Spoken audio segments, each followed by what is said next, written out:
Hello, hello, hello. Welcome to another episode of Lost Lagosians. I'm your host, Brodda Mike. Today I'm going to talk to you about why you should never leave Nigeria. Of course, you'd probably be like, well, this guy is back in diaspora telling us how to not leave Nigeria. Yes, I'm here, not in the country. And I can definitely tell you that if you want to leave Nigeria, it's a good thing because obviously you can get a better life. Also, the amenities as well as the comfort that you get in the West has a lot of value. Well, you're probably going to be like, who's this guy out there in the West telling us why we shouldn't leave Nigeria? Well, you can only say that because you're not here. However, I wanted to tell you some reasons why leaving might not be the best thing for you.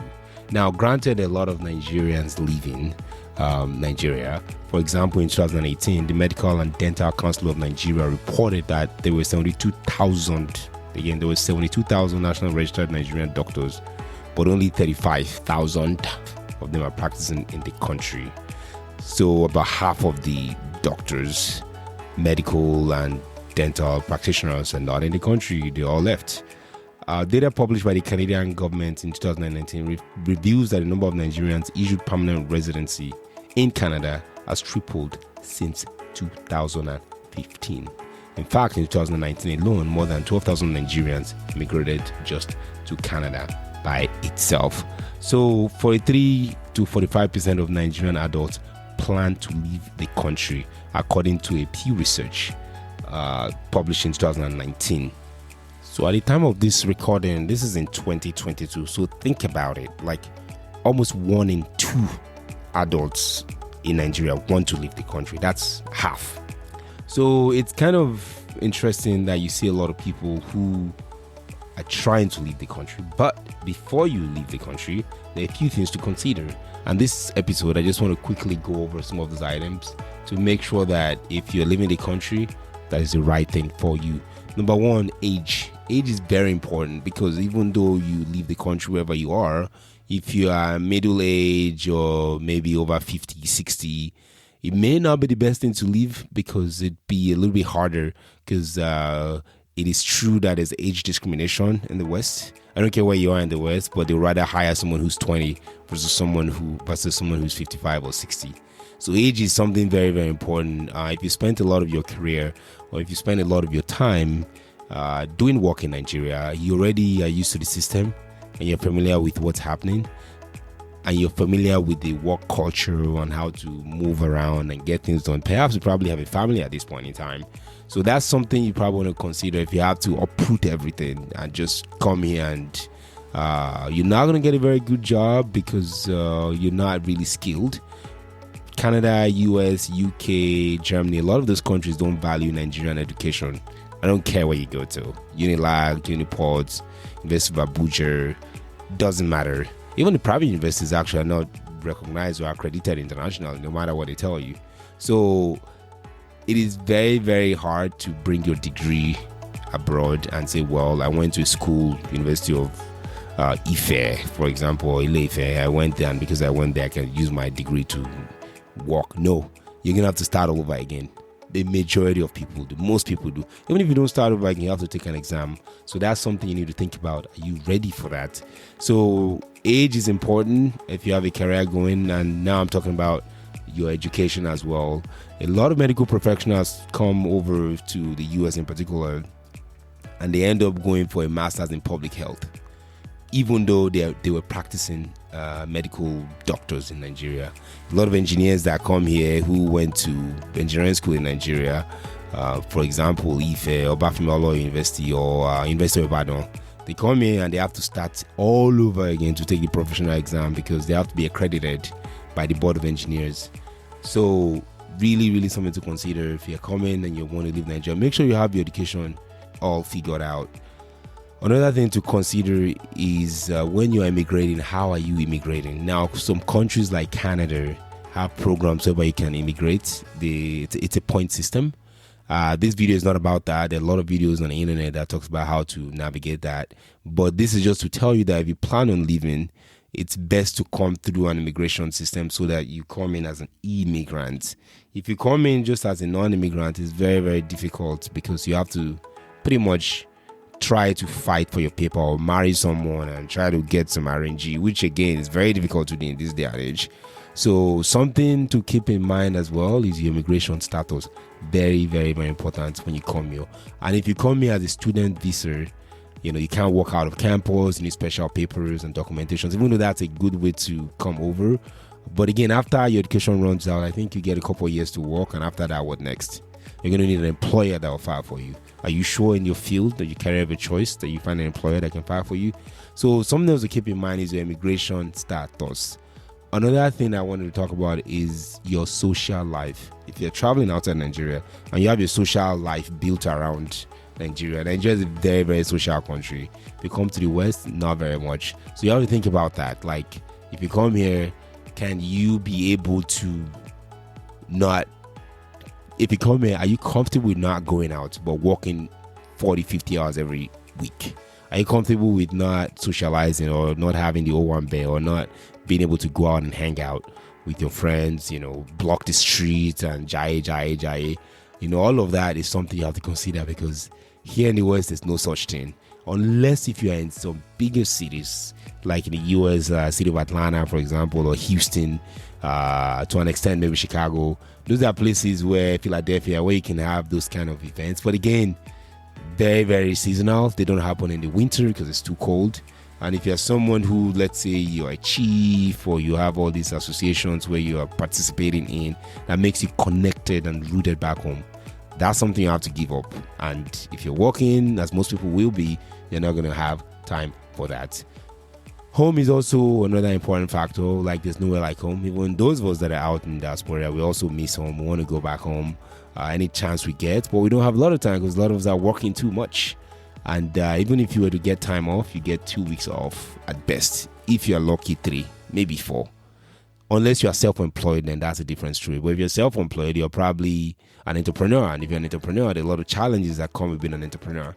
So something to keep in mind as well before you just get out and say, oh, I need to leave the country. Another thing I want to add is that you need to have the drive. You have to be someone who's driven.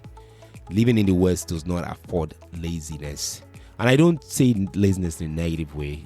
What I mean is you have to be someone who's a go-getter, someone who's driven, you have to be someone who's a go-getter, someone who's driven, someone who needs to wake up at 6 a.m. and go to work and work 12-hour shifts if you don't have a degree. And you have to be a fighter. You have to be driven to get what belongs to you, or what you think rightfully belongs to you.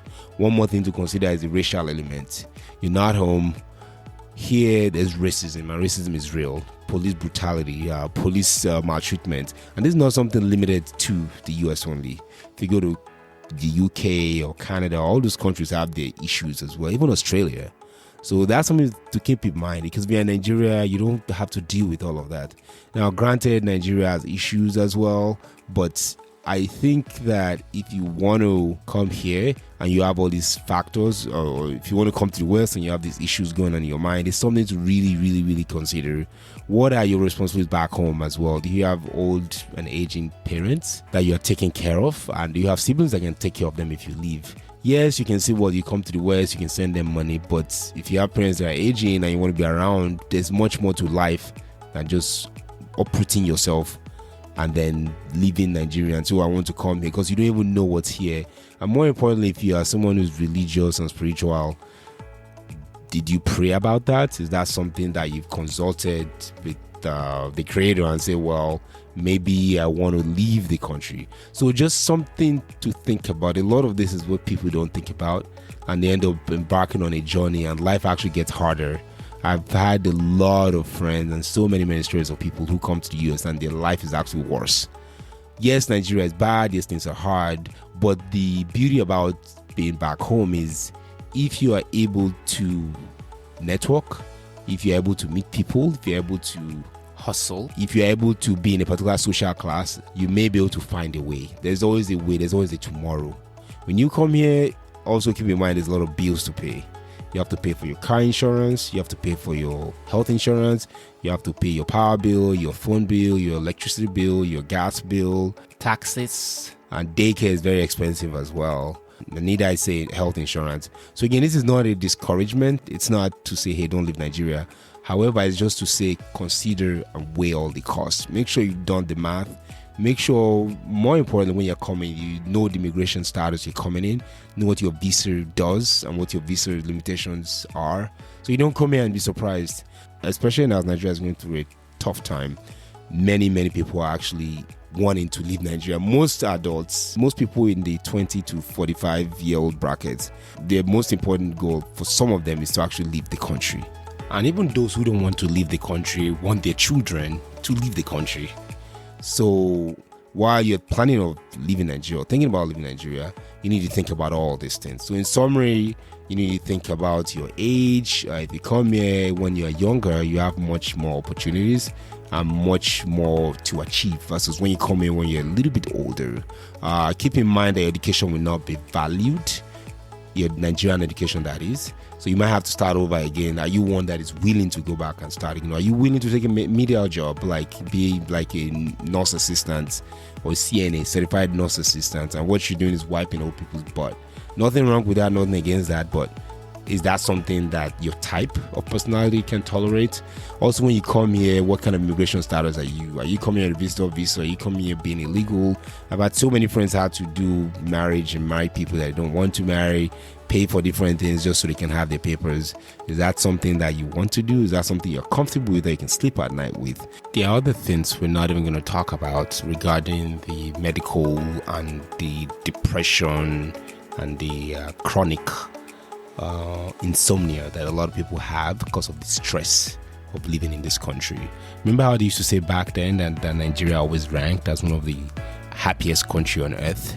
So you come here in America, Canada, US, UK, a lot of those countries, people are not very happy. There's high mortality rate from suicide. There's high mortality rate from homicide, especially in the US where people are armed. They have lots of guns and a lot of crazy things happening in schools and just really horrific stuff. So again, this is not to say that bad things don't happen in Nigeria or that horrible things don't happen in Nigeria, Africa. It's just to say that the level of depression in the US is one of the highest in the world. The medications and the medicines that are taken here is actually one of the highest in the world, as well as the number of arms and weapons in the US, because they have to deal with all the stress that comes with living in a capitalist society. Whereas in Nigeria, people are happy, they're happier, and they focus more on life. So what's important to you in life? Like, what do you value? You just have one life. And how do you want to live that life? Do you want to live that life really just hopping from country to country? Or do you want to live that life such that you value the most important thing, which is your family, which is your health and your well-being? Again, nothing against you if you want to leave Nigeria, but just note a caution that it's kind of not as easy as it seems. The grass is never greener. As they say, the grass is always greener on the other side, but that's not true. The grass is not always greener on the other side. You are just too far away to notice that some of it are actually drying up, but from afar it looks greener. So count the cost and think about it really hard before embarking on that journey, and do not do something that will go against your principles or your belief, like lying at the embassy or faking documents or getting into forgery or yahoo, all that kind of stuff. You don't want to do that, because it just, karma is going to come after you, and it's going to make all things not worthwhile. So make sure that when you're coming, it's legitimate, it's legal, and you're on the right track. Also, the fact that when you're back home, if you come in, you're set and established in your ways, it might be harder for you to change. For example, you are 51 and you have a 23-year-old sending you around and telling you what to do. No respect. The culture in Nigeria is heavy on respect. Here, people don't really respect anybody. Is that something you're willing to live with? You're going to give up your social life. Immigration, your immigrant status is a big deal. And also back home, do you have old parents that you're taking care of? Or are you the one the family, you're next in line to take care of the family responsibilities? Again, if you're a son and you're the first son of your family, if you're the daughter, you're the first daughter of your family, you're the one who can keep the family in check. When you leave, what does that do?